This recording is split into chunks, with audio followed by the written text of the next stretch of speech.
Amrit Bharat station పథకం కింద దేశంలోని 554 స్టేషన్లో ప్రధానమంత్రి శ్రీ నరేంద్ర మోదీ వర్చువల్ గా అభివృద్ధి కార్యక్రమాలకు శంకుస్థాపన గావించారు. ఇచ్చాపురం రైల్వే స్టేషన్ కు 24 కోట్లు ఈ పథకం కింద కేటాయించారు.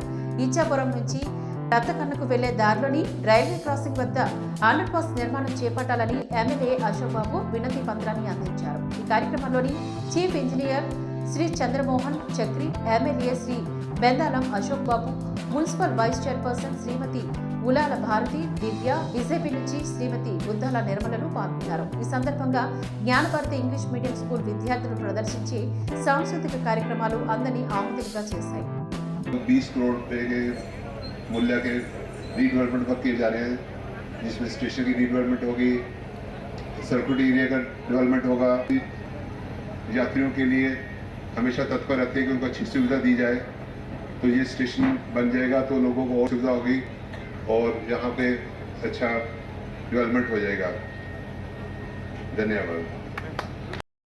నరేంద్ర మోడీ గారి ఆధ్వర్యంలో అమృత్ భారత్ రైల్వేస్ అంటే ఫాస్ట్ అండ్ సేఫెస్ట్ రైల్వేస్ని దేశవ్యాప్తంగా ఈరోజు ప్రారంభించడం చాలా సంతోషకరమైనటువంటి విషయం. అందులోనూ ఇచ్చాపురం రైల్వే స్టేషన్ని ఎన్నుకోవటం నిజంగా మనందరి తరపున కూడా ఆయనకి ప్రత్యేకమైనటువంటి ధన్యవాదాలు ఇచ్చాపురం నియోజకవర్గం తరపున తెలియజేసుకుంటున్నాం.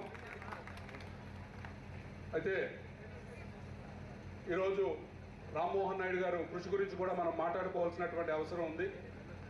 ఏదైనా ఈరోజు మనకున్నటువంటి ఈ రైల్వే స్టేషన్ ప్రారంభించుకోవడం అమృత పెద్దలు చాలామంది వచ్చారు కాబట్టి వాళ్ళ దృష్టిలో పెట్టాలి. మరి అందుకని ఒక 2 నిమిషాలు ఇంగ్లీష్లో మనకున్నటువంటి సమస్యలు ఆయనకి తెలియజేసుకుంటాను అని తెలియజేసుకుంటూ, sir, this is for you. Lot of issues regarding railways, sir. So I just wanted you to understand the situation and do what ever favorable things you can do as possible, because we got this station in Amrut Bharat Railways, so being a part of it, I think you will be developing it well. But the thing is, we have a gate over here, sir. The gate is being a very big problem because it is the connection between lot of villages from Ichapuram to the rural areas of Ichapuram, sir. So there is a obligation for road over bridge, sir. So that has been mentioned in lot of Jalal UCC meetings and DR UCC meetings here in Bhubaneswar. Me and Ram Mohan Naidu has represented them a lot of times. So that is one of the obligation regarding the